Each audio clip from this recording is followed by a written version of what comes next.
wabarakatuh. Selamat sore para pendengar setia 91,3 FM Radio Gelora Sanggam, radionya Urang Balangan. Frekuensi musik, informatif, dan edukatif. Balik lagi bersama saya Hesti dalam program Bekisah, beri edukasi, informasi kesehatan.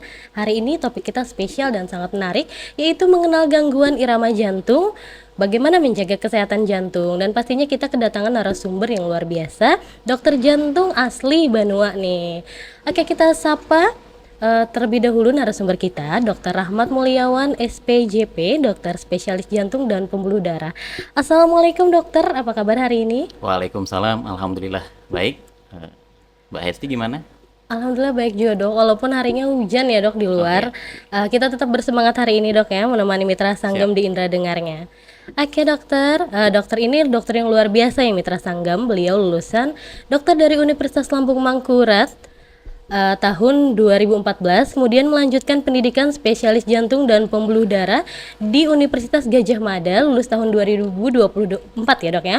Pernah bekerja sebagai dokter umum di RSUD Balangan dari 2015 sampai 2019, dan sekarang praktek sebagai dokter spesialis jantung dan pembuluh darah di Rumah Sakit Datuk Kandang Haji, juga di Rumah Sakit Haji Damanhuri Barabai. Wow, luar biasa ilmunya, luar biasa pengabdiannya nih dok. Sebelum kita lanjut ke pembahasan, untuk mitra sanggam yang ingin bertanya langsung kepada dokter jantung kita hari ini, pian bisa mengirimkan pertanyaan lewat WhatsApp resmi Radio Gelora Sanggam di 0813 5661 0976. Boleh bertanya tentang keluhan jantung pian, misalnya ada yang berdebar, sesak, atau penasaran dengan kesehatan jantung. Tuliskan nama dan pertanyaan, juga bisa kita bacakan nanti ya dok. Jadi jangan malu-malu, kirimkan pertanyaan ke WA 0813 5661 0976. Oke dok, di segmen ini kita ngobrol santai dulu nih dok. Boleh diceritakan apa yang membuat dokter memilih mengambil spesialis jantung? Apakah ada cerita menarik di belakangnya dok? Ya, baik, terima kasih pertanyaannya. Jadi sebenarnya kenapa kita sangat tertarik mengambil bidang ini? Yang pertama tentunya untuk daerah Hulu Sungai sendiri sampai saat ini sangat sedikit ketersediaan dari dokter jantungnya. Bahkan saat ini pun saya masih sendirian di daerah Hulu Sungai. Khususnya di Balangan, daerah Hulu Sungai Utara, Hulu Sungai Tengah itu masih sedikit, sehingga itu salah satu yang menyebabkan kita tertarik mengambil di bidang ini. Yang kedua, memang saat ini berkembangnya teknologi, berkembangnya macam-macam makanan, minuman, dan produksi rokok yang selalu meningkat, sehingga meningkatkan kejadian pasien-pasien dengan keluhan jantung seperti penyakit jantung koroner, gangguan irama jantung, gagal jantung, dan yang lainnya. Dan sayang sekali ketika saya menjadi dokter IGD di Rumah Sakit Balangan tidak bisa kita tangani dengan maksimal. Oleh karena itulah kita tergerak untuk mengambil bidang ini, yang tentunya harapannya akan semakin menyehatkan pasien-pasien di Banua kita, dan utamanya ketika ada yang membutuhkan kita bisa segera menolong. Karena ketika seseorang mengalami serangan jantung, maka itu antara hidup dan mati. Sehingga ketika bisa menangani dengan cepat dan tepat, insya Allah kita akan bisa membantu yang lain. Masya Allah. Sebelumnya dok pernah daftar untuk coba-coba daftar ke dokter spesialis lain mungkin, atau tertarik dok? Belum sih. Jadi memang waktu itu langsung ambil di bidang di ini. bidang Iya. jantung. Masya Allah. Kalau dokter sendiri jaga jantungnya gimana nih dok? Ada olahraga favoritnya nggak? Iya. Jadi sebenarnya kita nggak bicara teori ya. Jadi sebenarnya untuk jantung sendiri olahraganya tipenya kardio. Nah, makanya sesuai dengan namanya kan.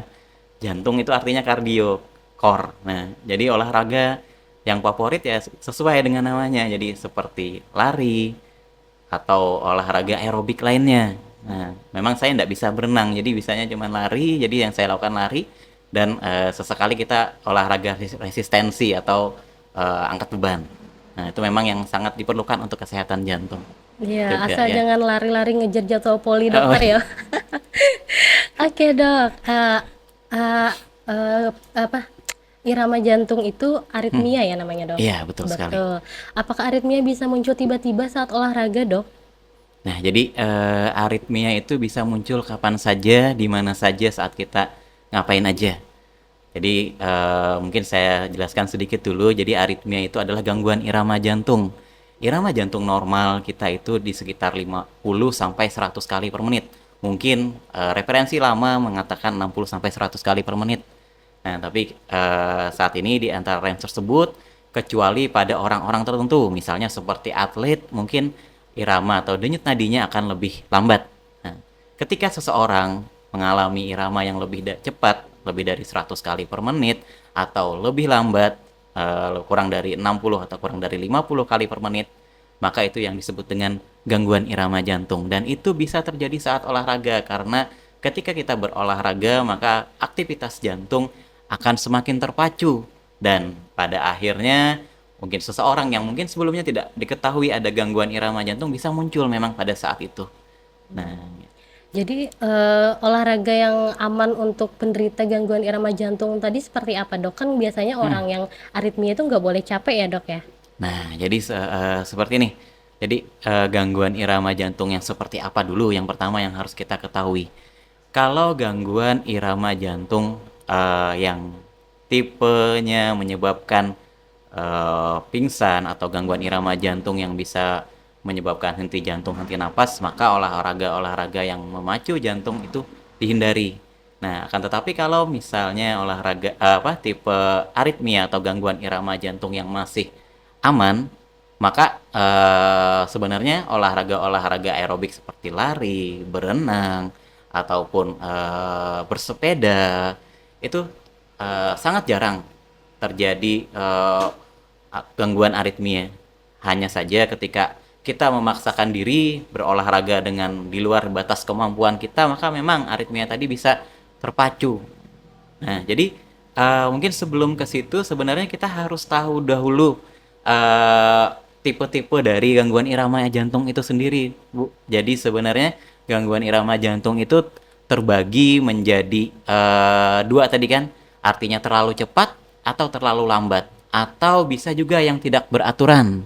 Nah, ketika kita memiliki nadi yang terlalu cepat, jadi ketika rekan semua melakukan pemeriksaan atau mengukur iramanya, waktu duduk saja atau santai irama jantungnya 120 kali per menit, bahkan lebih dari 150 kali per menit, nah itu bisa dicurigai gangguan irama jantung.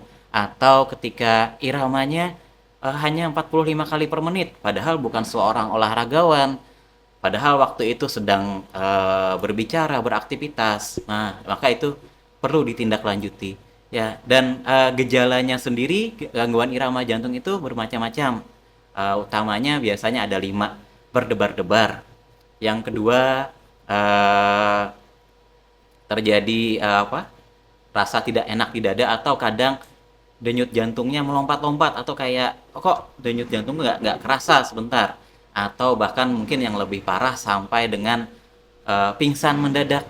Nah, itu gejala-gejala aritmia. Nah, gejala aritmia yang mana yang dialami nanti akan disesuaikan dengan jenis olahraganya tersendiri. Nah, beda lagi kalau misalnya tadi yang iramanya lambat sekali di bawah 50 kali per menit. Nah, itu dicari tahu apa penyebabnya. Nah, penyebab dari gangguan irama jantung itu sendiri bermacam-macam.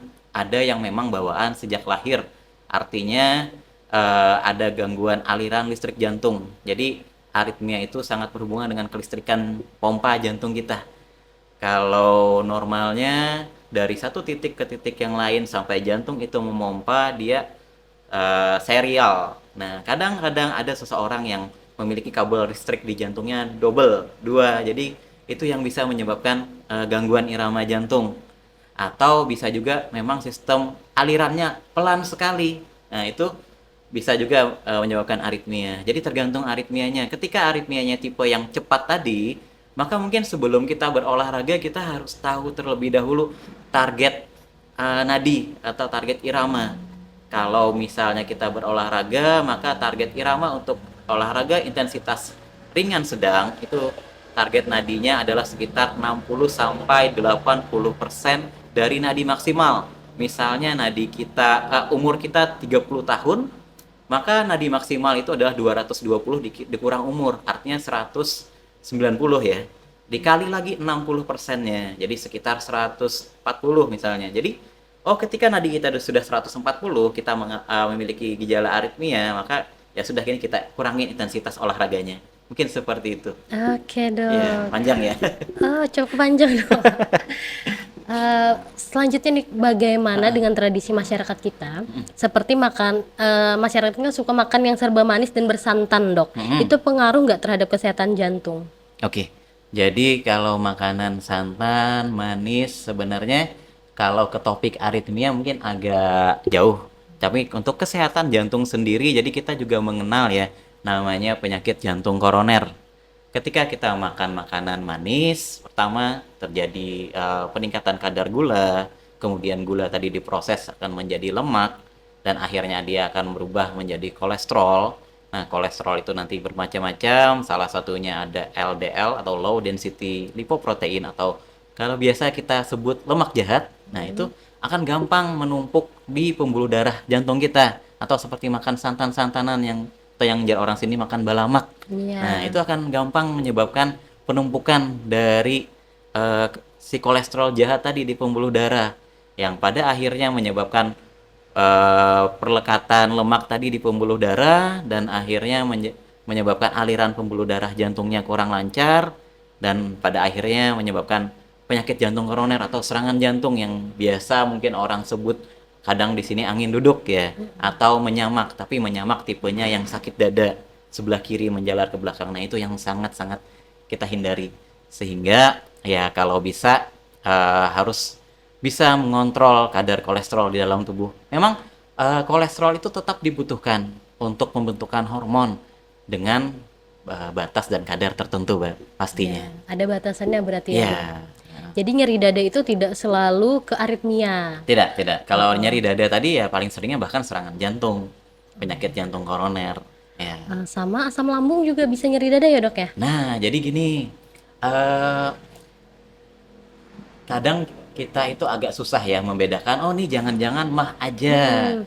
oh jangan-jangan ini GERD aja, padahal serangan jantung. Ya Nah, itu benar. yang agak susah dibedakan. Tapi untuk jenis yang khas ya untuk serangan jantung, mungkin kita agak melenceng sedikit dari topik Mm-mm. aritmia, agak khas nyeri dada seperti apa sih yang ke arah serangan jantung? Jadi nyeri dada yang terjadi di sebelah kiri, dada bagian kiri, kadang menjalar ke lengan kiri, terasa ditekan, bahkan sampai keringat dingin, mual, muntah. Nah, itu khas sekali, itu serangan Mm-mm. jantung.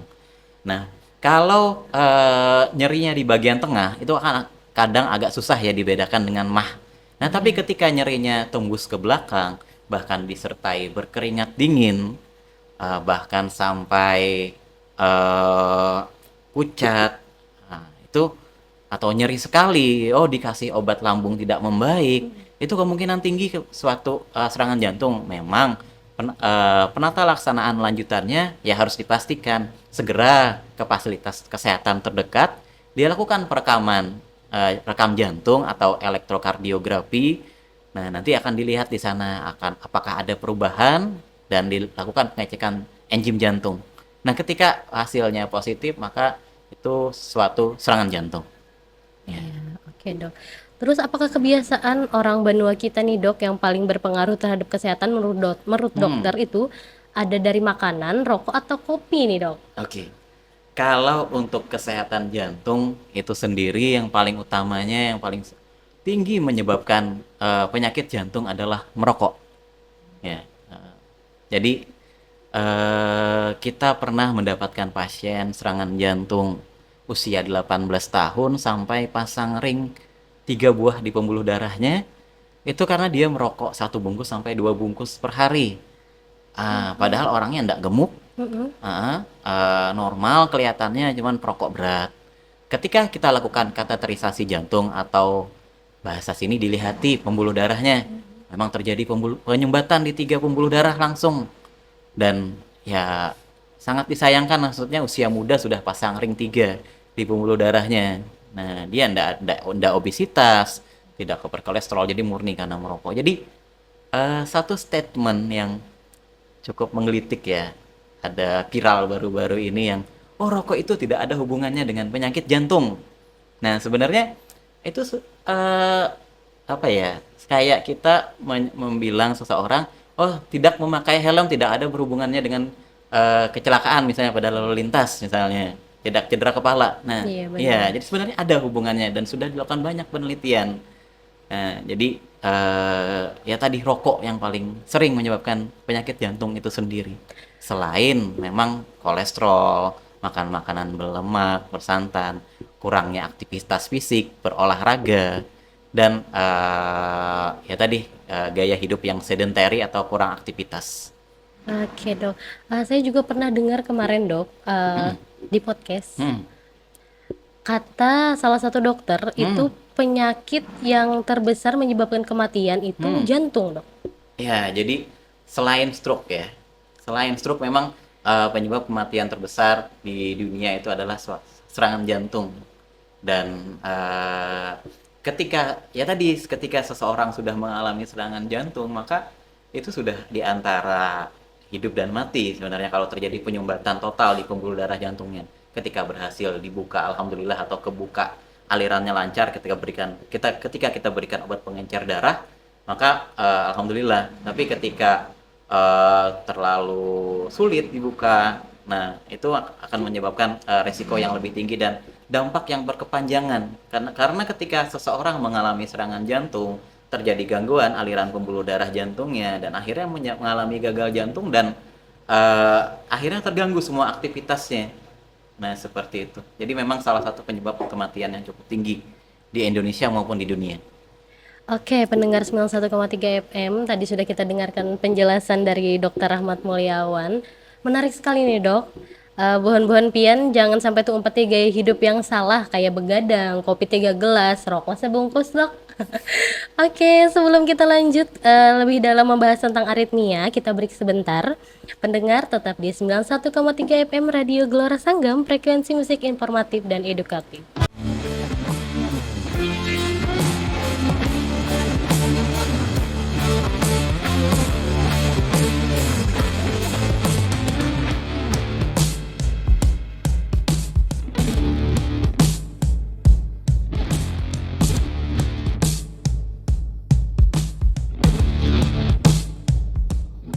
Kembali di 91,3 FM Radio Gelora Sanggam, radionya Urang Balangan, frekuensi musik informatif dan edukatif. Tentunya masih di program Bekisah, beri edukasi informasi kesehatan bersama saya Hesti dan Dr. Rahmat Mulyawan, SPJP.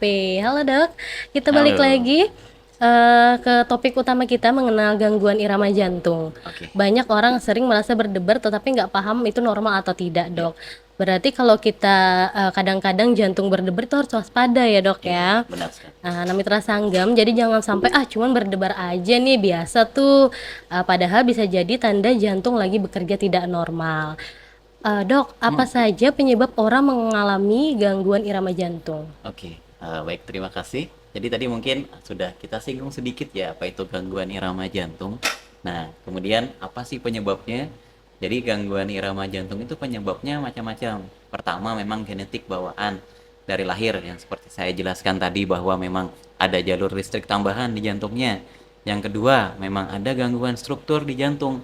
Apakah hipertensi terlebih dahulu yang mengubah struktur jantungnya ataukah memang ada riwayat infeksi sebelumnya atau penyakit jantung koroner tadi yang nyeri dada tadi sebelumnya yang akhirnya bisa berakibat gangguan irama jantung.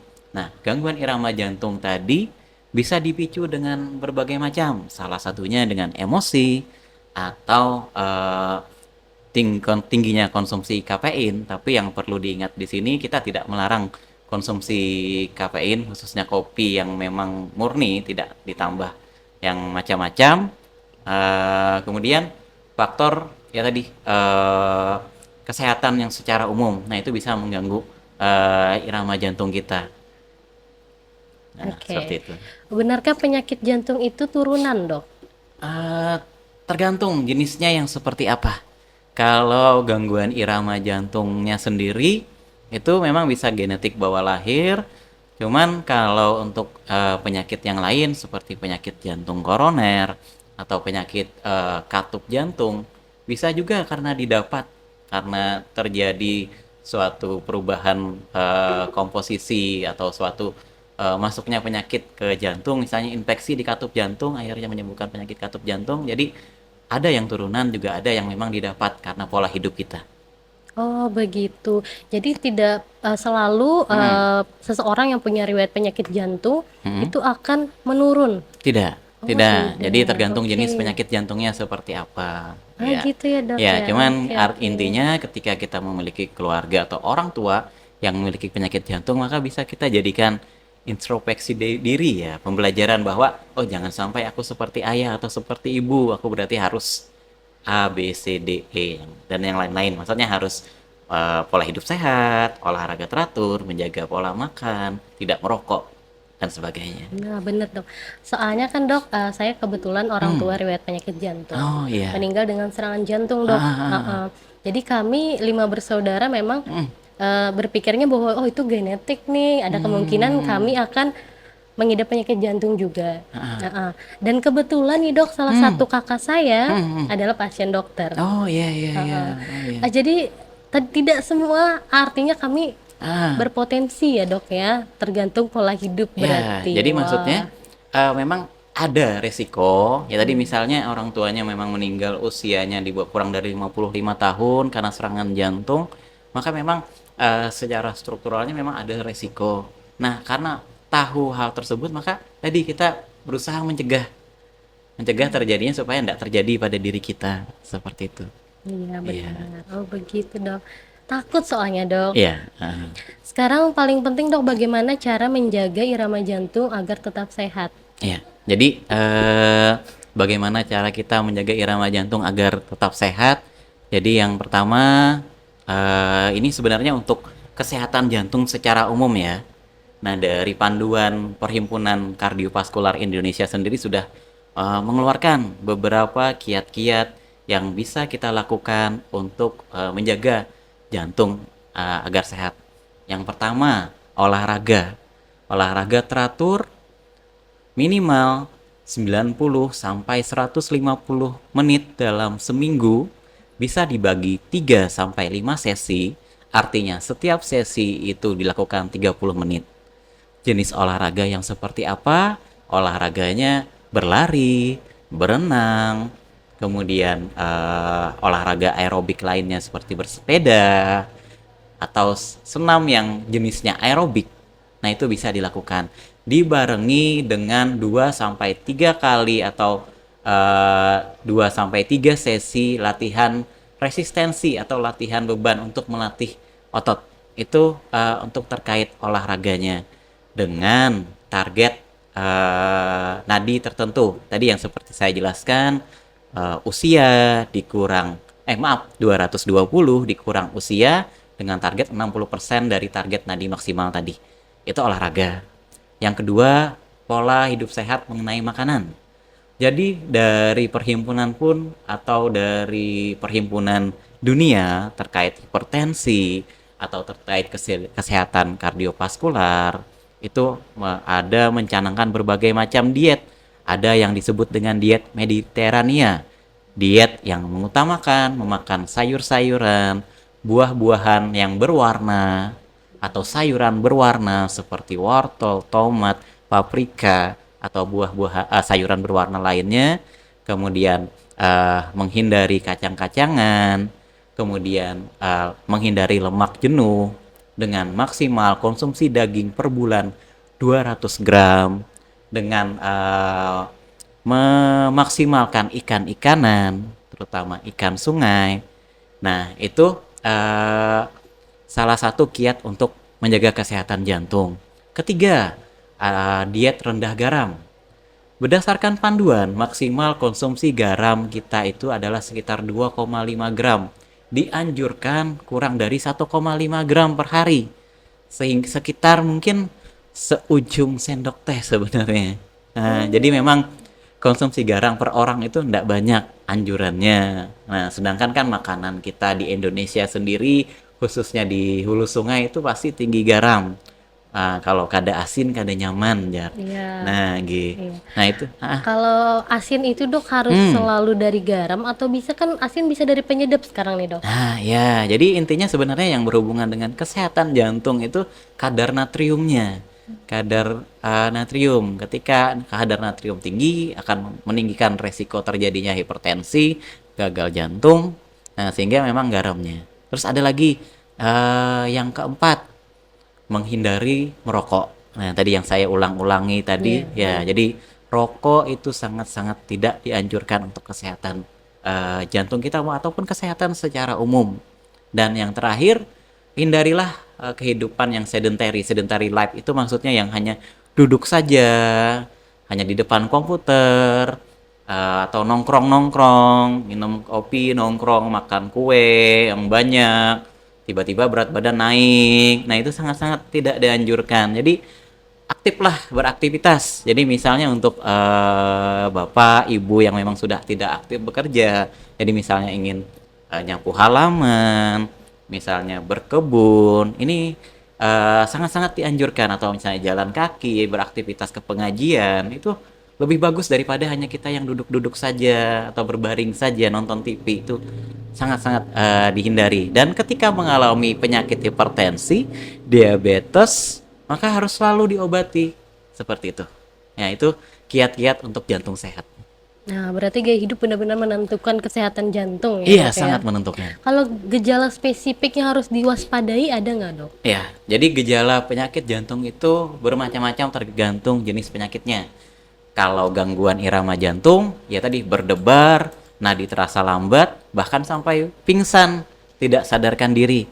Kalau penyakit jantung koroner, nyeri dada sebelah kiri, menjalar ke lengan, disertai keringat dingin, atau gagal jantung misalnya ketika aktivitas yang seharusnya bisa dilakukan oleh usianya itu sesak, atau cepat lelah, cepat capek, atau berbaring tidak bisa satu bantal, harus 2-3 bantal karena sesak, atau sering terbangun malam hari karena sesak, atau kakinya bengkak. Bengkak itu maksudnya ketika ditekan nanti membekas, ada bekas tekanan. Nah, itu salah satu gejala dari gagal jantung. Nah, atau eh, apa? Sakit-sakit dada atau perutnya membuncit. Nah, itu yang perut membuncit tadi memang sudah tipe yang lanjut lagi karena manifestasi pembengkakan. Ya, jadi memang itu salah satu gejala-gejala yang mungkin bisa kita ketahui. Oke, Dok. Kadang orang bilang gini, Dok, saya sehat-sehat aja nih, padahal nggak pernah periksa. Hmm. Karena kadang orang beranggapan gini, Dok, ah males periksa, takut, mending nggak usah tahu. Ini bagaimana tanggapan dokter tentang persepsi seperti itu? Iya. Tapi tahan dulu, Dok, kita break sejenak. Hesti ingatkan lagi untuk mitra sanggem yang mau bertanya, pintu WA masih terbuka ya di 0813 5661 0976. Kita akan bacakan beberapa pertanyaan dari pendengar. Tetap di 91,3 FM Radio Gelora Sanggem.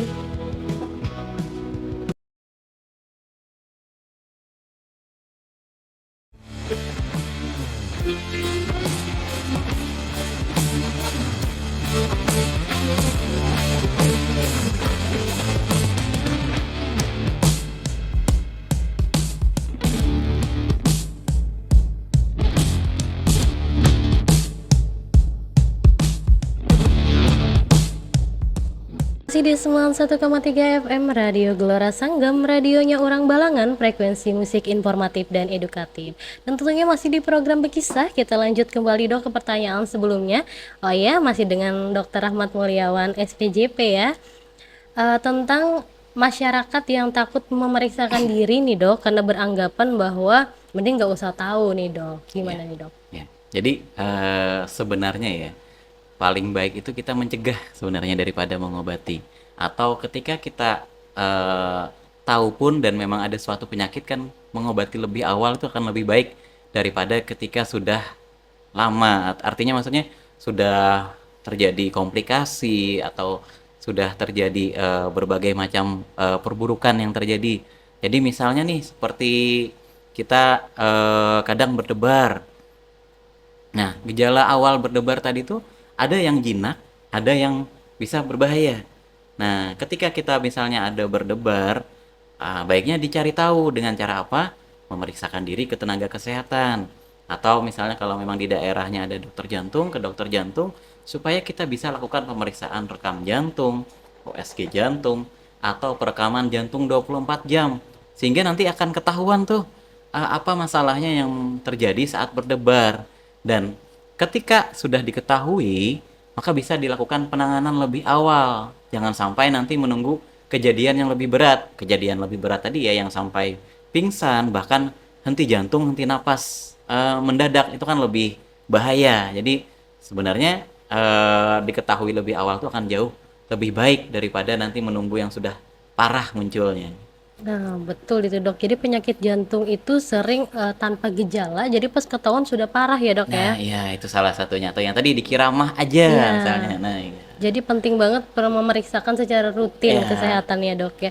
Baik, kita masuk ke pertanyaan WA dari Mitra Sanggam nih dok. Ada pesan dari eh, Baba Patih. Apa bedanya berdebar karena cemas, olahraga, dan berdebar yang berbahaya dok? oke. Jadi bedanya berdebar karena cemas atau berdebar karena olahraga itu memang dibedakan berdasarkan pertama eventnya atau saat muncul berdebarnya. Ketika kita lari atau aktivitas fisik yang tinggi, maka normalnya sistem saraf kita akan memacu jantung untuk berdebar lebih cepat untuk memberikan apa ya, pacuan yang lebih tinggi sehingga bisa memenuhi kebutuhan tubuh. Nah, tetapi ketika kita aktivitas misalnya tadi duduk-duduk atau aktivitas yang intensitasnya ringan, tapi kita berdebar-debar muncul sendiri atau misalnya lagi duduk malam hari mau tidur tiba-tiba denyut jantungnya terasa cepat. Nah, itu sesuatu yang tidak normal atau yang harusnya nadinya lambat saat itu ini nadinya cepat di atas 100 kali per menit. Nah, salah satu memang yang digaungkan dari organisasi kita itu ada namanya meraba nadi sendiri atau menari. Bagaimana caranya? Sayangnya ini kita nggak bisa nunjukin secara live langsung ya. Cuman intinya mungkin saya ilustrasikan. Kita lihat jempol kita, mungkin yang sebelah sini, kita susuri jempolnya. Nah, pas di bawah tulang yang tempat menempelnya jempol kita atau insersio dari tendon kita, di situ ada denyut nadi.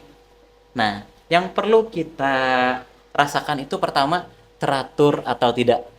Teratur itu artinya berirama, artinya duk duk duk duk duk seperti itu. Gini ya dok ya? Nah, iya.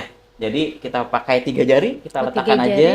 Artinya kita rasakan denyutnya. Yang pertama kita rasakan teratur terlebih dahulu. Oh, teratur. Alhamdulillah. Karena ada kelainan irama jantung, artinya ketidakteraturan iramanya. Nah, itu salah satu penyebab stroke di dunia. Nah, kemudian setelah itu bisa kita lakukan penghitungan denyut nadinya. Cara cepatnya dihitung selama 10 detik. Berapa kali dia berdenyut. Ketika kita hitung selama 10 detik, nanti hasilnya kita kali 6. Nah, misalnya 10 kali selama 10 detik, berarti 10 kali 6, 60 kali per menit. Nah, masih normal misalnya. Atau nih misalnya kita pas lagi lari, eh tidak ada alat untuk mengukur, bisa dilakukan tadi meraba nadi sendiri tadi. Nah, itu salah satu screening awal yang bisa sahabat-sahabat lakukan di rumah. Tinggal raba nadinya cepat atau tidak. Tadi yang cepat tadi di atas 100, yang lambat tadi di bawah 60 atau mungkin yang olahragawan di bawah 50-an ya. Nah, itu bisa salah satu mendeteksi awal. Atau mungkin sekarang zaman sudah canggih pakai smartwatch, jam tangan yang Iya. ada nadinya. Nah, itu ketika misalnya nih duduk santai, tidak ngapa-ngapain, kok nadiku 120 misalnya. Nah, itu perlu dicari tahu kenapa. Nah, seperti itu. Seperti itu. Berarti smartwatch itu akurat ya dok ya? Tergantung jenisnya, cuman sudah ada penelitiannya dan memang kebanyakan merek smartwatch tertentu yang memang diteliti memang mungkin yang sejenis, mohon maaf menyebut merek, misalnya sejenis Garmin atau misalnya Samsung iWatch ataupun Huawei Watch dan lain-lain itu sudah dilakukan penelitian. Mungkin yang perusahaan besar, yang kecil saya belum pernah baca, tapi intinya jeda maksudnya margin errornya itu kecil kok. Jadi cukup akurat. Asal pas memasangnya tidak longgar, maka itu bisa mendeteksi gangguan irama jantung sebenarnya. Selain meraba nadi sendiri. Seperti itu. Oke dok. Ada pertanyaan yang lucu nih dok. Iya. Dok, ada yang bilang kalau jatuh cinta itu jantungnya berdebar. Oh iya. Itu masuk aritmia kah? Itu namanya normal. Nggak Berarti maksudnya. bukan aritmia ya, Dok? Bukan. Jadi karena memang ketika seseorang jatuh cinta, endorfinnya meningkat, lalu semangat, lalu sistem saraf simpatisnya meningkat, ya apalagi misalnya ini ketemu gebetan, Iya. oh, kedegupan dada aja, berdebar-debar. Nah itu ya wajar karena sistem saraf simpatisnya bekerja, nadinya naik, jantungnya berdebar-debar dan ya normal aja. Normal. Yang tidak normal tadi tidak sesuai dengan aktivitasnya tadi. Nah, Oke, atau Dok. misalnya sebaliknya, kita lagi aktivitas berat, nadinya rendah sekali, lari misalnya, kok nadinya 40 50. Nah, itu perlu dicari tahu, direkam jantung dulu. Jangan-jangan aritmia yang nadinya tipe yang lambat, seperti itu. Oh, jadi bisa seperti itu berarti, Dok? Iya, jadi tidak harus yang cepat, tapi bisa juga yang nadinya lambat sekali, di bawah 50 kali. Nah, yang gangguan irama jantung yang tipe konduksi, atau artinya dia terjadi ketidakmampuan jantung untuk memompa atau mendenyutkan jantungnya itu sesuai dengan targetnya, seperti itu. Oke, Dok. Kita lanjut. Selamat sore, Dok. Izin bertanya, apakah benar stres dan kurang tidur bisa memicu aritmia? Oh ya, nah jadi eh, stres, kurang tidur, maka otomatis kan itu akan pertama stres dulu ya. Kalau stres itu sendiri ya hubungannya nanti ke emosi kita. Terus kemudian nanti di otak itu menerjemahkan nih kita itu sedang apa ya? Banyak sebenarnya aktivitasnya padahal kada apa-apa. Nah, tapi di pikiran banyak tuh. Nanti akhirnya sistem saraf simpatisnya terpacu. Sebenarnya penyebab langsung ke aritmianya enggak sih. Cuman bikin berdebarnya bisa. Kayak gitu. Atau misalnya tinggi konsumsi kafein. Itu bisa. Nah, terus kalau misalnya apa tadi? Begadang ya. Iya, kurang tidur, Dok. Nah, kurang tidur, karena kurang tidur otomatis metabolismenya akan semakin naik karena kan kalau kita aktivitas kan tubuh tuh begawi terus. Nah, ketika tubuh begawi terus otomatis jantung tuh disuruh begawi juga memenuhi aktivitasnya dan itu akhirnya akan menyebabkan sistem saraf simpatisnya meningkat, berdebar. Ya, sistem saraf simpatis itu maksudnya ada hubungan antara otak lawan jantung. Ada kabelnya. Nah, si kabel tadi nang menyuruh si jantung begawi terus karena kita tadi kada istirahat. Nah, kayak itu. Oke, Oke. Dok. Jadi kalau seseorang merasa jantungnya kadang tidak teratur, Dok, kapan harus memeriksakan diri? Oh iya, kalau memang sudah gangguan tadi yang tipenya tidak teratur, artinya kadang laju, kadang lambat tuh langsung aja direkam jantungnya paling enggak. Nah, sekarang kan puskesmas sudah ada EKG. Paling enggak ke puskesmas dulu, direkam jantungnya di puskesmas yang tersedia. Kalau tidak ada, baru ke dokter spesialis jantung. Tapi kalau misalnya sampai menimbulkan gejala, artinya berdebar-debar, maksudnya ya jantungnya tidak teratur, sampai membuat sakit dada, atau sesak napas, atau bahkan pingsan, ke IGD. Segera ke IGD, harus ditangani selanjutnya. Karena kan tadi seperti yang saya jelaskan bahwa penyebabnya bermacam-macam. Nah, gangguan irama tuh gangguan irama itu manifestasinya dari yang penyakit jantung koroner atau gagal jantung atau infeksi di bagian jantung dan lain-lain. Gejalanya tadi mana yang termasuk darurat, Dok? Apakah harus nyeri dada sampai pingsan dulu atau bagaimana? Darurat itu ketika misalnya nadinya tidak kita tidak melakukan aktivitas tapi nadi misalnya di atas 150, itu langsung aja ke IGD. Memang tidak perlu dikejut listrik tapi darurat untuk segera ditangani. Nah, atau misalnya eh, apa ya? Kalau bahasa Jawanya tuh pet-petan, geliengan atau pusing kali ya kalau di sini. Hanyut. Nah, hanyut. Kalau hanyut dadanya berdebar cepat, sudah hanyut walaupun belum pingsan langsung aja ke IGD. Oh, boleh berarti dibawa ke IGD ya, Iya. Dok. Karena kadang persepsi masyarakat sama persepsi medis kan beda tuh Ah, bahasanya, Dok. ah, Jadi ah. biar mudah dipahami sama masyarakat, berarti Hmm. kalau sudah berdebar-debar, ada pusing. Iya, pusing, rasa hanyut Iya, misalnya, keliengan, itu ke IGD boleh dibawa ke boleh, IGD. direkam dulu. Oke. Terus, Dok, selanjutnya apa? Ada perbedaan gejala antara aritmia karena jantung koroner dan aritmia karena stres. Nah, kalau karena jantung koroner, otomatis ada gejala penyertanya. Ya tadi, nyeri dada, kadang sesak napas, atau disertai gejala prodorma lain berkeringat dingin misalnya. Tapi kalau stres aja biasanya tidak akan sampai membuat seperti itu. Nah, artinya berdebar aja denyutnya terasa cepat, dibawa istirahat atau dibawa tidur hilang, udah. Kalau yang karena penyakit jantung koroner nggak akan terjadi apa-apa, walaupun misalnya kita duduk, ya akan tetap cepat, misal seperti itu. Oke dok, sudah lumayan lama kita nih dok, Iya. kita break sebentar. Nah, Kita akan kembali lagi buat Mitra Sanggam, jangan kemana-mana, tetap di 91,3 FM.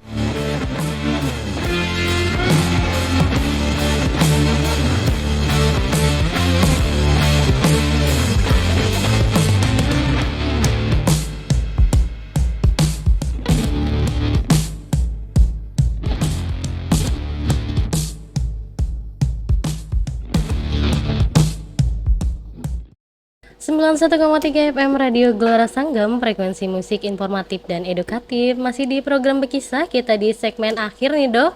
Sebelum closing kita ke sesi tanya jawab cepat ya dok. ya, Jadi dokter tinggal jawab aman atau bahaya. oke. Minum kopi jam 11 malam, Bahaya, lari cepat setelah makan, bahaya. main futsal tapi tidak pernah cek jantung. Tergantung. Bah- Oke. Begadang sambil nonton drakor 8 jam nih dok. Ya, bahaya kalau memang setiap hari seperti itu jadinya kan sedentary life. Udah kepanjangannya. Panik saat melihat mantan lewat depan rumah. Aman. Oke dok, sebelum kita akhiri mungkin ada pesan buat pendengar. Oke, terima kasih. Jadi untuk pendengar semua bahwa sebenarnya kita itu sangat-sangat bisa untuk mencegah suatu penyakit jantung. Ketika kita bisa hidup sehat, artinya olahraga teratur 90 sampai 150 menit per minggu, kemudian menghindari merokok, diet yang baik, artinya makan makanan yang sehat, tidak berlemak, diet rendah garam, dan memperbanyak buah-buahan. Kemudian tidak minum alkohol, dan tentunya ketika ada gejala hipertensi ataupun diabetes langsung memeriksakan kesehatan, maka insya Allah gejala-gejala penyakit jantung tadi akan segera dapat kita hindari. Itu yang pertama.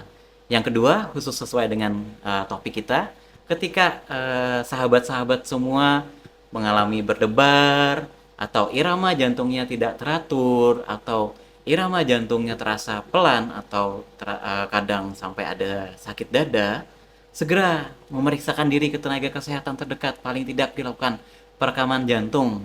Dan yang terakhir, mungkin ini akan sedikit di luar topik, tapi kami saat ini dari Perhimpunan Kardiovaskular Indonesia sangat mencanangkan suatu apa ya, keterampilan bantuan hidup dasar untuk semua orang. Artinya semua orang harus bisa melakukan pertolongan pertama pada orang-orang henti jantung.